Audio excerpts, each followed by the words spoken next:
Ma'am சொல்லுமா. Patient பேர் Ritheesh ma'am. அவங்களுக்கு வயசு 22ங்க மேம். கோயம்புத்தூர்லேருந்து கால் பண்ணியிருக்காங்க மேம். சரிம்மா. அவங்களுக்கு வந்துட்டு அடிக்கடி சளி பிடிக்குதுங்களாங்க மேம். தண்ணி மாற்றி குடித்தா சளி பிடிக்குதுங்களா, சின்னதாக மழை வந்தால் கூட உடனே சளி பிடிச்சிக்குது, தொண்டை ஒரு மாதிரி இரிட்டேஷனாக இருக்குது, எதுவுமே சாப்பிட முடியல அப்படின்னு சொல்லி கால் பண்ணியிருக்காருங்க மேம். அதை பற்றி கொஞ்சம் எக்ஸ்பிளைன் பண்ண சொல்லி கேட்டிருக்காருங்க மேம். டெஃபினட்டாக பண்ணலாமா. எவ்வளோ நாளாக இருக்குன்னு ஏதாவது சொல்லியிருக்காரா? அது இப்போ ஒரு 1 இயராக இருக்குங்களா மேம். மழை வந்தால் அது உடனே வந்து சளி பிடிச்சிக்குது, எதுவுமே வீட்டிலே இருந்தாலும் அவருக்கு அந்த மாதிரி சளி பிடிக்கிற மாதிரி ஏதாவது சிம்டம்ஸ் இருக்குது அப்படின்னு சொல்லியிருக்காருங்க மேம். ஓகே. இப்போ இந்த ஃப்ரீக்வெண்ட்டாக கோல்டு அஃபெக்ட் ஆகிற மாதிரி இருக்கிறது, காலையில் எந்திரிச்சா கண்டினியூஸாக தும்மல் வந்துகிட்டே இருக்கிறது, த்ரோட் சாதாரணமாக ஏதாவது குளிர்ச்சி சேர்த்தனாலும் உடனே த்ரோட் இரிட்டேஷன் ஆகிக்குது, தொண்டை வலி வந்துடுது, இந்த மாதிரி அதாவது வறட்டு இருமல், குத்தி குத்தி இருமல் வந்துகிட்டே இருக்குது, த்ரோட்லலாம் இந்த இடமெல்லாம் இரிட்டேஷனாக இருந்துகிட்டே இருக்குது, இதெல்லாம் நீங்கள் ஃபேஸ் பண்ணிகிட்ருக்கீங்களா? கண்டிப்பாக இந்த பதிவு உங்களுக்கு ஒரு கிளாரிட்டி கொடுக்கும். முழுசாக பொறுமையாக இந்த பதிவை பாருங்கள்.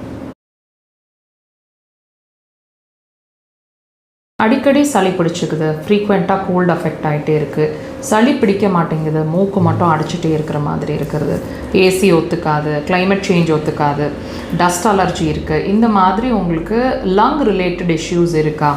ரொம்ப நாளாக, மாதக்கணக்கில், வருஷ கணக்கில், நான் குழந்தையிலேருந்தே இப்படி தான் இருக்கேன் அப்படியெல்லாம் ஃபீல் பண்ணிகிட்ருக்கீங்களா? ஒரு விஷயம் நீங்கள் உங்கள் பாடி உங்களுக்கு சொல்லிகிட்ருக்குங்க. இப்போது இந்த லங் ரிலேட்டட் இஷ்யூ ஒருத்தருக்கு இருக்குது அப்படின்னா ஏன் அதை வந்து வருஷக்கணக்கில், மாதக்கணக்கில் நம்ம அதோட போராடிட்டுருக்குறோம்? மெடிசன்ஸ் எடுக்கும்போது பெட்டராக இருக்கும், மறுபடியும் ஏன் அதை திரும்ப திரும்ப வரணும்? என்றைக்காவது யோசிச்சுருக்கீங்களா? ஒரு விஷயம் உங்களுக்கு அதை உணர்த்த விரும்புது. என்ன? உங்களோட மலக்குடல் சம்மந்தமான பிரச்சனை, அதாவது லார்ஜ் இன்டெஸ்டைன் சம்மந்தமான பிரச்சனை உங்களுக்கு இருக்குது அப்படிங்கிறத தான் அது வந்து அதோட அடிஷ்னல் ஆர்கன்னு சொல்லக்கூடிய லங்ஸை டிஸ்டர்ப் பண்ணி உங்களுக்கு புரிய வைக்க ட்ரை பண்ணிகிட்ருக்கு. நம்ம என்ன செய்கிறோம்? இதுதான் டிஸ்டர்ப் ஆகிட்டுருக்கு, நம்ம லங் ரிலேட்டட் இஷ்யூ தான் இருக்குது, அதனால அதை ட்ரீட் பண்ணால் சரியாயிடும்னு தான் வருஷ கணக்கில் நீங்கள் எக்ஸ்டர்னல் பஃப்ஸ் மாதிரியோ அல்லது மெடிசன்ஸ் ஃபார்ம்லேயோ நீங்கள் எடுத்து ட்ரீட் பண்ண ட்ரை பண்ணிகிட்ருக்கீங்க. அதனால தான் அது வந்து கண்ட்ரோல்லையே வச்சுருக்கீங்க, அது முழுசாக அதுலேருந்து வெளியே வர முடியல. டெஃபினட்டாக நீங்கள் இப்போ லார்ஜ் இன்டெஸ்டைன் சம்மந்தமான பிரச்சனைன்னு சொல்லிட்டேன். என்னவா இருக்கும்?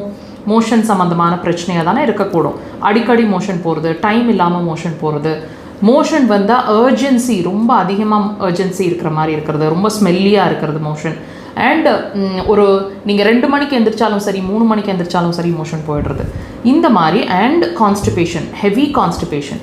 தயவு செய்து இதில் ஏதாவது ஒன்றாவது இருக்கும். டெஃபினட்டாக அக்குபஞ்சர் அதுக்கு சிறந்த தீர்வு. கண்டிப்பாக ட்ரை பண்ணுங்கள்.